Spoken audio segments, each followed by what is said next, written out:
अधिकांश जो गलत निर्णय हो रहे हैं वो भावावेश में गुरुदेव होते हैं, और ऐसी परिस्थितियां बन जाती हैं कि न चाहते हुए भी आवेश में ऐसे निर्णय हो जाते हैं। अब उसमें दोषी है, निर्दोष है, कौन पिट रहा है, क्योंकि अब कई बार ऐसी परिस्थितियां निर्मित हो जाती हैं कि भावावेश में बाद में शांति से सोचते हैं तो लगता है कि नहीं, इसमें गलत भी हो गया है या कुछ भी हो गया है। नहीं तो तुम अपनी परंतु कुर्सी उस पर होकर दौरान निर्णय ले रहे ना।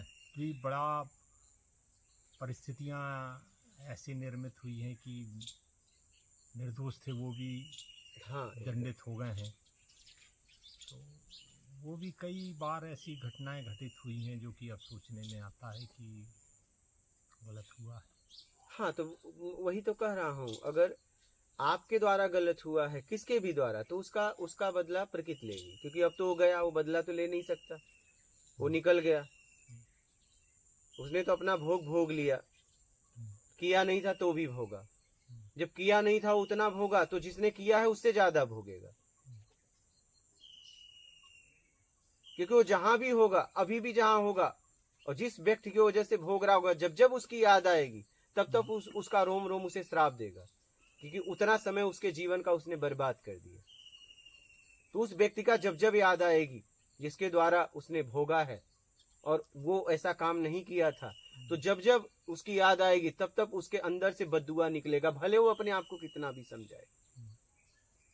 नहीं, जैसे मुझसे गुरुजी मेरा ये था, जैसे कि मान लो कि ये अपनी कुर्सी पर बैठे हैं और कोई जुलूस निकला, इनको आदेश हुआ कि आप उस जुलूस को रोकिए, आप रोकने गए, इन्होंने तो रिक्वेस्ट कर रहे हैं, रोकने की कोशिश कर रहे हैं, वो नहीं मान रहे हैं, आर्डर हो गया लाठीचार्ज, इन्होंने उठाया दौड़ाया, तो जो बदमाश थे भग गए बेचारे, पिट गए वो जिनको, तो इनके अंदर जो ये आता है तो वो पिट गए, तो इनका दोष डायरेक्ट नहीं, इनका दोष नहीं है, इनका दोष नहीं, दोष तो उसका है जिसने आदेश दिया है। आदेश देने वाला दोषी होगा, तुम्हारे से जो तुम डायरेक्ट अपनी इच्छा से आपको तो करना पड़ेगा, कुर्सी के पावर से किए गए दोष के लिए जिम्मेदार तुम नहीं हो। मैं यही चीज समझाता हूं। आपको सीनियर आपको बोला है, आप क्या करोगे? आप क्या करोगे? अपने आप को दोषी गिल्टी फील नहीं करना आप उसमें दोषी नहीं हो। अपने स्वयं के लिए लालच में यदि तुमने ऐसा कर्म किया है तो मतलब आपका पद ऐसा है, आप डीएसपी रैंक के व्यक्ति हो, आपको कहीं वो दंगा हो गया तो आप कर्फ्यू लग गया, तुमको तो आदेश मिला और तुमने करना पड़ेगा, आप क्या करोगे? कोई मर भी गया है तो तुम दोषी नहीं कहलाओगे। मैं यही समझाता हूँ, एकदम सही बात है कि तुम्हें उन चीजों को गिल्टी में नहीं लेना। नहीं, वो तुमने आदेश पर किया, तुम्हारा फर्ज है, तुम्हारी कुर्सी है। अब ये देखना है कि आपने जितना आदेश था उतना ही किया। हाँ, इसमें जानबूझ के तुमने छांट के तो नहीं मारा। बस उसको तुमने जानबूझ के अपना बदला निकाला, उसमें आपके कई बार गुरुदेव ऐसी परिस्थितियां अपनी ड्यूटी के दौरान बनी है कि जैसे कोई हत्या का प्रकरण हो गया, उसमें 2 लोगों ने किया है, लेकिन राजनीतिक रूप से, सामाजिक रूप से नहीं, 2 के साथ इन 3 को और भी बंद करो। कई बार ऐसी परिस्थितियां दबाव होता है, नेताओं का दबाव होता है, मालूम है ये 3 नहीं है, लेकिन परिस्थितियां चाहे वो मीडिया का हो, चाहे जिसके घर घटना घटित हुई हो वो है, चक्का जाम कर दिए, नहीं साहब ये लोग भी हैं, पुलिस इनको जान रहा है, हम इन्वेस्टिगेशन में आया कि नहीं ये नहीं है, लेकिन फिर भी परिस्थितियां जो हैं वो ऐसी हुई कि करना ही पड़ेगा, और करना भी पड़ा। और जबकि जान रहे हैं हम कि नहीं ये व्यक्ति है निर्दोष, लेकिन निर्दोष होते हुए भी उसको नहीं बचा पाते और करना पड़ता है, लेकिन वो है निर्दोष, जान भी रहे हैं लेकिन फिर भी। तो ऐसी भी परिस्थितियां जो निर्मित हुई हैं, जो कि तो इनको क्या मैं अपने दुष्कर्म में मानूं? ये मेरे से दुष्कर्म हो गया, इसका पाप मेरे सिर पर है, वो तो रहेगा। अगर आपने किया, आपको उन्हें अरेस्ट करना ही नहीं चाहिए था, क्योंकि अरेस्ट करने का अधिकार आपको था।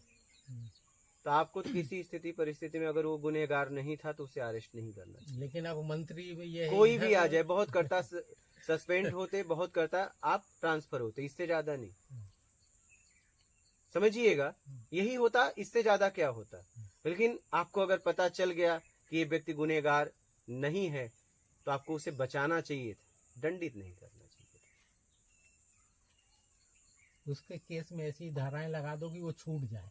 नहीं नहीं नहीं, उसे अरेस्ट ही नहीं करना चाहिए। तब तो आप अपने पद का वो कर रहे हो। तो आक्रोश बढ़ गया। आप मालूम है कि यदि मैं कुछ भी हो जाए, नहीं करूंगा कुछ और भी हो मर जाए, जाएंगे, नहीं तो वहां तो एक्शन लेना पड़ेगा ना। कुछ भी हो जाए, हाँ। अपने काम को काम के तरीके से काम करो, अपने तरीके से काम को काम ना करो। सीधी बात, काम को काम के तरीके से करो। जिस पद पे आप हो उस पद का गरिमा है, उस पद का काम है, और उस पद का जो काम है वो करो। काम को काम के तरीके से करो, काम को अपने तरीके से मत करना, कभी फंस जाओगे।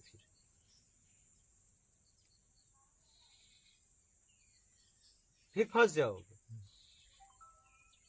जैसे गुरुजी, मतलब मैंने भी प्रत्यक्ष रूप से देखा है, जैसे कि एक जज है अपनी कुर्सी पर बैठा, वो जज की कुर्सी पर बैठा। हाँ। अब उसने देखा कहीं पर लड़ाई हो रही थी, इसने इसको मारा, ठीक है, उसके कुर्सी तक तो क्या प्रक्रिया से चला, रिपोर्ट हुई, रिपोर्ट में पुलिस ने पकड़ के लाया, ये किया, सामने पेश किया। अब क्या जज की कलम गवाह पर चलेगी, एकदम वकील के तर्क पर चलेगी। अब जज चाहते हुए भी उसको मालूम है कि ये दोषी नहीं है, लेकिन उसके समक्ष ऐसे साक्ष्य और ऐसे जजमेंट किया जाएगा तो जज को उस कलम को चलाना उसके पड़ेगा ही, क्योंकि वो आगे जो वही चीज फिर जब हाई कोर्ट में जाएगा तो वो पुलिस डायरी, केस डायरी से ही ये होगा, वहां पर जज की भावना काम नहीं करेगी, क्योंकि जज तो दो लोगों के तर्क वितर्क को जो टाइप होकर के इससे उसके आधार पर फैसला देगा। इसके लिए जज दोषी होगा क्या? जज के पास एक ऑप्शन और है। हाँ। एक ऑप्शन हमारे पास और रहता है। हाँ। हम अपनी बात को रख के हम कुर्सी तो छोड़ सकते हैं, नहीं छोड़ सकते। जब उस कुर्सी पे अपराधी को बचाने के बाद आप अपराधी जो है उसे दंड न देके, जो अपराध नहीं किया है उसे आप दंड दे रहे हो, तो आप कुर्सी के लायक ही नहीं हो। ऐसी कुर्सी ही आपको छोड़ देनी चाहिए, क्योंकि कानून में तो ये है तो कुर्सी तो छोड़ने का अधिकार है। मैं कह रहा हूँ कि मैं अपनी बात को रख दूं, अपनी बात को मैंने रख दिया कि भाई जिसको अपराधी सिद्ध किया जा रहा है वो अपराधी नहीं, क्योंकि मैंने इस घटना का गवाह मैं स्वयं हूँ। ठीक है, सरकारी गवाह नहीं माना जाता, ठीक है, लेकिन वो अपनी बात रख के और वो कह सकता था कि मैं इस्तीफा खुद दे रहा हूँ अगर मेरी बात नहीं मानी जाएगी तो। क्योंकि ऐसी कुर्सी लेके क्या करूंगा, जिस कुर्सी पे बैठ के जो अबोध हैं, जिन्होंने गुनाह किया ही नहीं है और उन्हें सजा देना पड़े, तो वो कुर्सी किसी काम की नहीं। तो इतना तो कर सकता है। हाँ, इस कलयुग में तो यह सब चीज तो ठीक है, फिर भोगो, फिर भोगो। हाँ, फिर भोगो। नहीं तो कुछ तो वो रहेगा, जानबूझ के तो नहीं जजमेंट देगा। इतना तो कर सकता है, इस्तीफा तो देने का अधिकार है। ये अधिकार आज तक छीना गया क्या? नहीं, इस्तीफा दे सकते हैं। ये अधिकार छीना गया क्या? फिर मैं जिस पद पे हूँ, पद की गरिमा है, पद का काम है, कुर्सी का कुछ काम है, मैं वही काम करूंगा। मैं अपने मन से काम नहीं करूंगा, न आपके मर्जी से करूंगा। हाँ, लेकिन मैं त्याग पत्र दे रहा हूँ। इतना तो है, इतना अधिकार आज तक कोई नहीं छीना है। हाँ, मैं इस्तीफा तो दे सकता हूँ, इतना तो कर ही सकता हूँ। आपको पता चल गया, माने आप उसका भागीदार हो गया, अब कहीं भी जगह पे हो गए, समझ रहे, पता चल गया कि ये बेईमान है, ईमानदार, तो आप उसका भागीदार हो जाते हैं। और इस्तीफा तो दे सकते हैं बस। आप जिस कुर्सी पे हो उस कुर्सी का काम करो, आप किसी का काम ना करो। उस कुर्सी के कुछ काम है, नियम है, संयम है, धर्म है, उसका काम करो। आप किसी व्यक्ति विशेष के लिए नहीं बैठे हो, ना अपने लिए बैठे हो, ना आप उन लोगों के लिए बैठे हो, उस कुर्सी के काम के लिए बैठे हो, तो उस कुर्सी का काम करो बस। और उस कुर्सी का काम नहीं कर पा रहे हो, इसका मतलब आप उसके लायक नहीं हो। अगर आप दबाव में काम कर रहे हो, अगर आपको किसी ने दबा दिया, तो इसका मतलब कहीं न कहीं आप जिस पद पे हो आप उस लायक नहीं हो, नहीं तो आप सामने वाले को जवाब देते। जहां तक मैं समझता हूँ, जहां तक मैं समझता हूँ।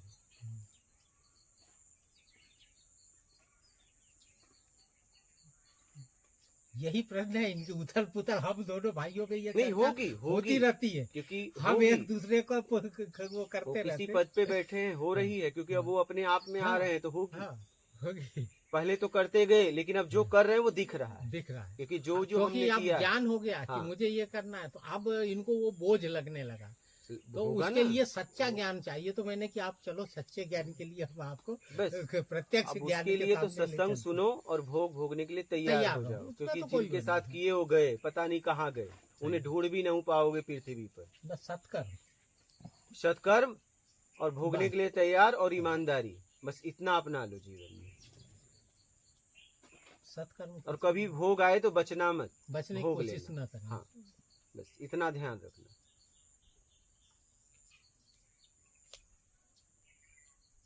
अच्छा, सत्कर्म के बारे में भी थोड़ा सा मतलब क्लियर हो जाए। कई बार होता है ना, हम लोग ये पुण्य कर्म और सत्कर्म को एक नहीं, ही पुण्य अलग परिभाषा है। में पुण्य कर्म नहीं, पुण्य तो तो अलग है। मतलब होता क्या है, हम किसी चीज से बचने के लिए हमने 100 ब्राह्मणों को भोजन करा दिया, हमने 1000 को दान नहीं। बांट दिया, तो क्या ये हमारे उस चीज को नष्ट नहीं, मतलब कभी करने नहीं, की शक्ति नहीं है? नहीं, कभी नहीं। वो यानी मतलब मैं इसी चीज में कि वो हम क्या कर्म वैभव करें। देगा, हम्म? वैभव देगा, अच्छा। वो ये नहीं देगा।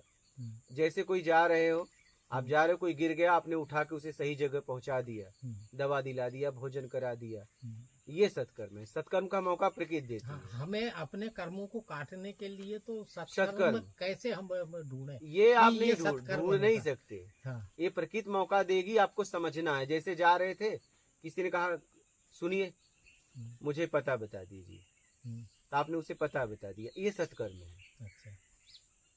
फिर कोई गिर गया, आपने तुरंत अपना काम छोड़ के उसे उठा के सही जगह रख दिया, ये सत्कर्म है। कोई कहा मुझे भूख लगी, भोजन करा दो, ये सत्कर्म है। सत्कर्म का मौका परमात्मा देती। अच्छा, आप मत कराओ, देखो कुछ देर आप रुक जाओ, कोई करा देगा। आप ये मत सोचना कि आप पे वो रुकेगा, आपको मौका मिला, आप नहीं अगर उस मौका का लाभ लोगे, कोई और ले लेगा। आप फिर जाओगे खिलाने तो बोलेगा मैं तो खा चुका। आप रास्ता बताने जाओगे तो बोलेगा मुझे रास्ता मिल गया, आपको मौका मिला था, आप चूक गए। तो प्रकृति देती है सत्कर्म का मौका। हाँ, तो हमको ऐसा मतलब जो मौका मिले तो उसको नहीं छोड़ना। हाँ, एकदम एकदम। वृंदावन में था, मैं देखता था बड़े बड़े ट्रस्टी आते थे, 4 लाख का भंडारा, 2 लाख का भंडारा, ये उधर लूट के ला रहे हैं, इधर भंडारा दे रहे हैं, ये कर रहे हैं। तो वो ठीक है, समझ रहे हैं कि ये हमारे कर्म कट रहे हैं। मतलब मथुरा वृंदावन वगैरह में आप जाइए तो वहाँ पर तो ऐसा गली गली, मतलब बाहर के लोग बिल्कुल ऐसे अशांत लोग हैं, वो वैभव के द्वारा अपने कर्म को काट रहे हैं। ऐसा लग रहा है हमें कि उन्होंने पाप से कमाया और हमको आपकी दुनिया में मुक्ति पा गए। आपने जो दुनिया बनाई है उसमें माइनस प्लस होता है, उसकी दुनिया में माइनस प्लस नहीं होता है। यहाँ आप आम का लगाए, यहाँ बबूल का, कैसी भी सिंचाई करो, आम का फल देगा, बबूल का। बात समझ रहे हैं? उसकी दुनिया में माइनस प्लस नहीं होता। आप क्या है ना, माइनस प्लस करने के चक्कर में पड़े हो।